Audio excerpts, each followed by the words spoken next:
The situation in Avdiivka is developing so rapidly that the combat maps become outdated literally within 2-3 hours.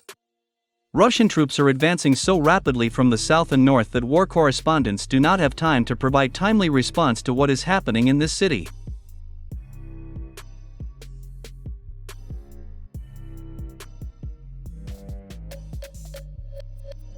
For example, on the morning of February 6, war correspondents reported that the territory along Zheleznodorozhnaya Street to the intersection with Sapronova Street came under the control of Russian troops.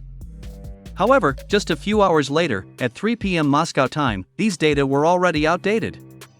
It turned out that during this time, the Russian troops managed to significantly move forward to the north, take control of the entire territory of Sapronova Street, and reach the bridge over the railway line.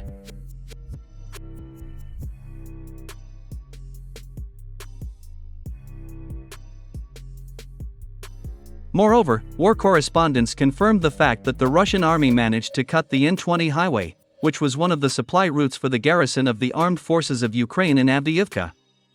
At the same time, it is worth noting that despite the deplorable situation of the Ukrainian army in Avdiivka, the armed forces of Ukraine continue not only to resist, but even in some areas to try to attack Russian forces. For example, on February 6 at 5 p.m. Moscow time, the 47th Brigade of the Armed Forces of Ukraine, supported by 5 U.S. Bradley infantry fighting vehicles, tried to dislodge Russian troops from the streets north of the Tsarskaya Okhota fortified area. However, this attempt to attack Russian positions has completely failed. 2 U.S. Bradley infantry fighting vehicles were blown up by Russian mines, the remaining 3 combat vehicles were hit by anti-tank missile systems. And the Ukrainian soldiers who tried to escape were destroyed by heavy fire.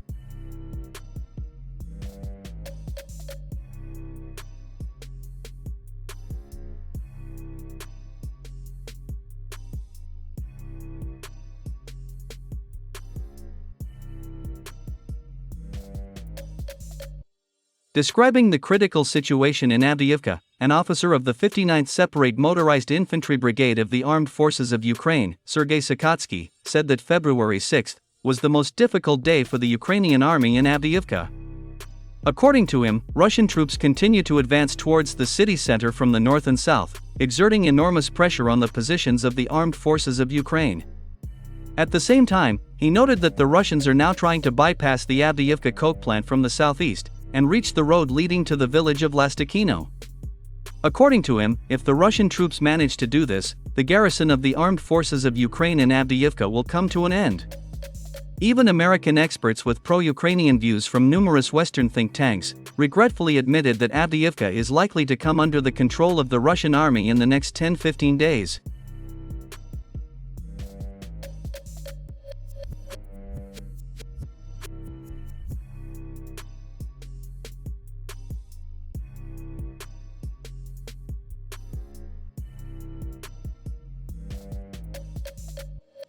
Meanwhile, on the night of February 6, the Russian army launched another powerful missile attack on the Kharkiv region. In particular, the settlement of ZOLOCHIV, located 43 kilometers from Kharkiv, was hit by Russian ballistic missiles. According to the Russian military, as a result of this missile strike, a 3-story hotel was destroyed, which housed officers of the Armed Forces of Ukraine, militants of the nationalist Kraken formation, as well as a group of British and French mercenaries. In total, 50 militants and officers were confirmed dead. A strike against this hotel was carried out with the help of 2 Iskander-M ballistic missiles.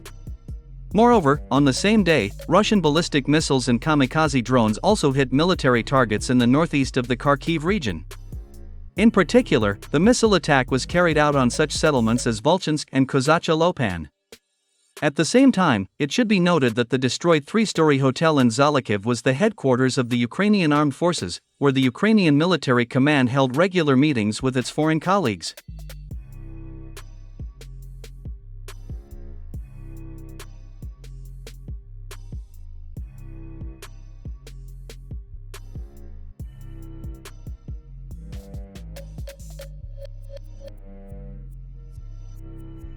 Let me remind you that earlier, on January 31, Russia also destroyed the headquarters of the Armed Forces of Ukraine in the city of Kharkiv itself. Back then, Russian ballistic missiles destroyed the building of the Ukrainian telephone company, UKR Telecom, which housed foreign mercenaries from Sweden, officers of the Ukrainian nationalist formation Kraken, as well as a workshop for assembling drones. At the same time, it is worth noting that the day before the missile strike, a meeting of the Ukrainian military with high-ranking officers from Sweden took place in this building.